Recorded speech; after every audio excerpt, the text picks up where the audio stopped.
Open your phone right now. You have an app for your bank, right? You have an app for your health. I mean, I'm also wearing an Apple Watch. I have it too. And as of this morning, you probably have an app that lets you bet on whether a Category 5 hurricane hits Miami before June, right? Right. So today, we aren't talking about the Super Bowl anymore. We aren't talking about the Olympics anymore. We're talking about the meta game, so to speak. Because that meta game has swallowed the Super Bowl, it has swallowed the Olympics, it has swallowed politics. We're talking about, let me check, the $44 billion industry as of 2025 that decide the future isn't something that you build, it's something that you bet on. You basically short the future if you want to make lots of money. So we're talking about prediction markets and why right now in 2026 we kind of seem to stop trying to fix the world and just started betting on how it ends. It's the end of the world and we know it.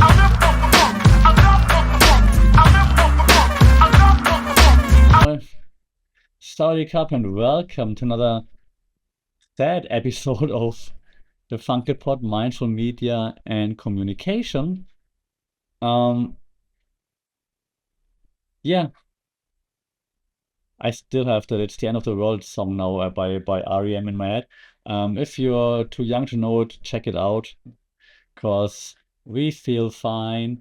But let's rewind for a second. How did we end up here? How did we get to a point where we don't care about anything unless we're betting on it? Yeah, how do we get to a point where like a guy sitting next to you on the subway is betting on the inflation rate of Turkey, for example? And I think it started with a trend. I think it started that we all got trained over years, and I think we all got trained over years by sports betting.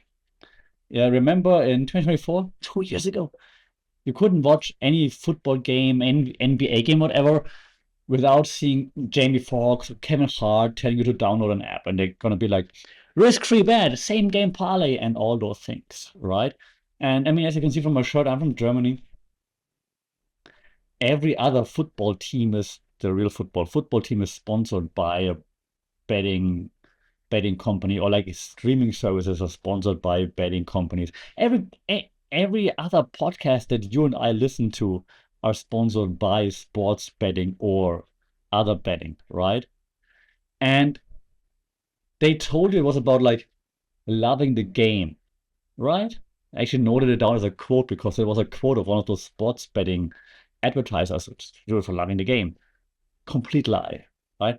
What it was about, it was about conditioning, about getting used to betting on stuff. Yeah, it was about rewiring how you're getting dopamine. Because they taught like an entire generation of young men, and statistics show it is mostly men, so not trying to be sexist. They taught that whole generation that watching an event without having any stakes on it is boring.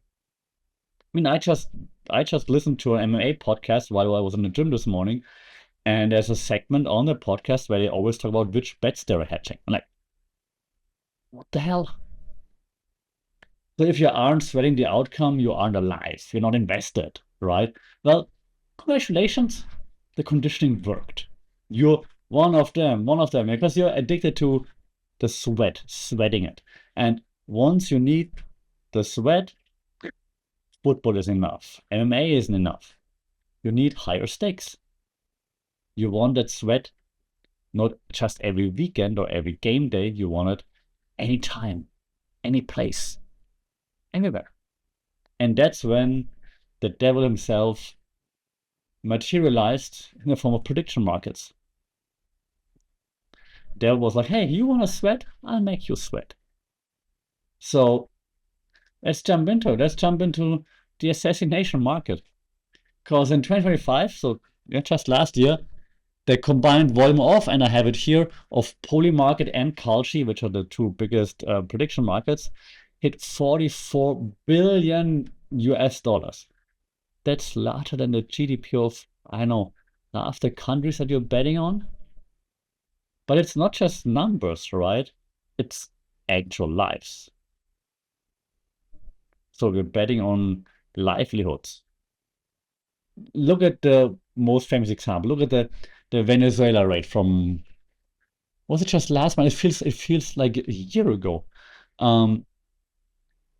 3 days, and I have the numbers here. 3 days before the raid, a trader on Polymarket put $30,000 on the contract. Will Maduro be out by January 31st? The odds were 11%. So nobody thought it was happening. The trader bought it up. 3 days later, raid happens, contract pays out. The trader made 400,000 in an afternoon. And again, that's the numbers I found online. I'm gonna throw an allegedly in there, but that's the numbers that are out online. And there are more takedown videos or like videos that explain how Polymarket, Kalshi, and so on work. So check those out for those. But that's not just a prediction market bet. That's insider trading, right? And I mean, in this case, I said as a joke in the beginning, but it's kind of like an assassination market, right? Who's gonna get it next? So think about the psychology behind it, and that's what we're talking about here in media and communication, right? So think about the psychology behind it. If you bet $1,000 on a war starting, right? You're now psychologically incentivized to want the war. I can emphasize enough how weird of a communication shift that is. Before, you're observing politics, and now you're actively wanting something to happen because it's good for your pocket. You're sitting on your couch, you're watching CNN, Fox, whatever, it doesn't matter which side of the aisle you're on, right? And you're cheering for the bombs to drop because your yes shares are trading at like 80 cents a dollar or whatever. Isn't that crazy? And there's a theory out there in media theories, we call it the entrepreneur of self. So you're not just a citizen anymore, you're like the hedge fund manager, and your portfolio is filled with like human misery because you're betting on it. How can we be okay with this? It's not an ethics podcast, it's not a humanitarian podcast, but even from a communications point of view, like how can we be okay with that? And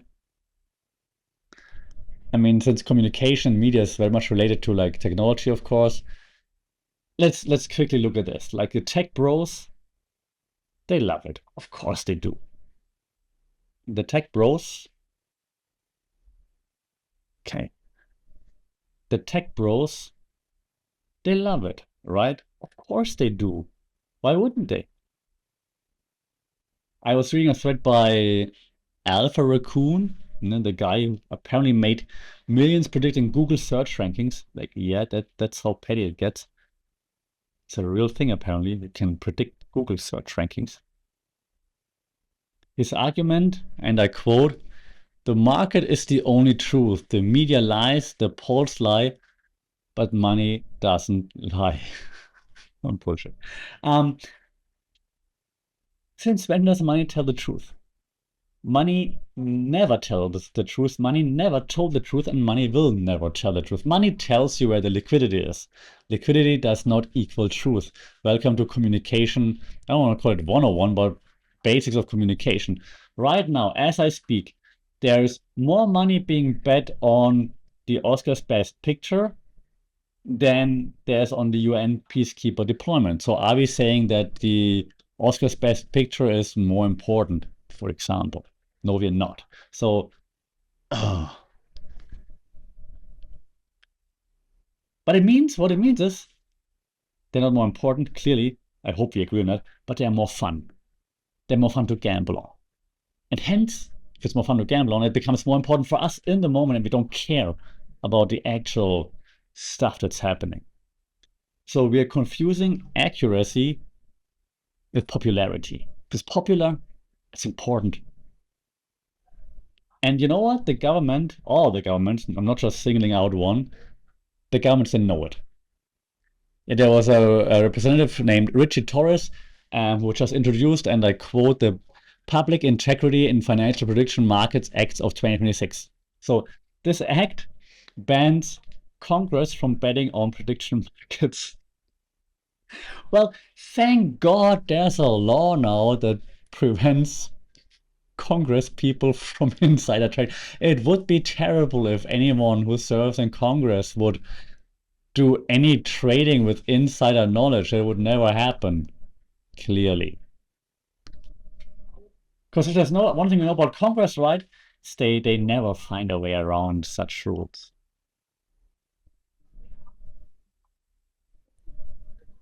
Lord, I'm sorry if I lost track for a second, but the more you think about it, the more you wonder. We do understand, right? If you talk about it, like we all understand that this is bad, that those are the devil, that this is the devil's work, so to speak. Yet nothing happens, and yet we just keep moving forward. I bet there are several hundred bets on the Epstein files, probably, right? We just keep moving forward, and there are people going to make money on it because they have information. Why are we okay with that? Why are we okay with all of that? Is it because A, it is distraction? We like the sweat and we want to have some, investment. Otherwise, it doesn't feel real to us. Like if it's just news, I don't care. So I'm going to bet on it. So I'm going to care more, but then I care on a certain outcome. I don't care about like unbiased outcomes. I care about like what's better for my pocket, right? For my wallet. So because we have given up on society and we have given up on the idea of like finding ways to live together, work together, make everything work out together, and rather just focus on our own pockets.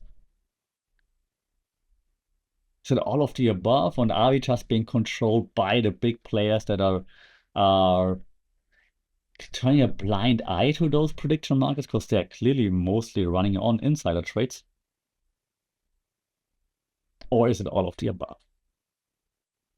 From a media and communications point of view, I find it incredibly interesting, and that's just trying to phrase it positively because it's also very disturbing to watch.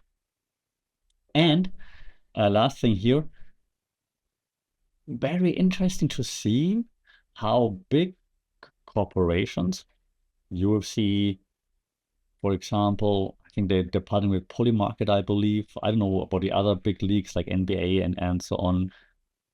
They might, I'm not sure would they partner with if they partner, but definitely like UFC with Polymarket, and that's CBS now, right? Paramount CBS has a deal with the UFC. So basically Paramount CBS legitimizing Polymarket.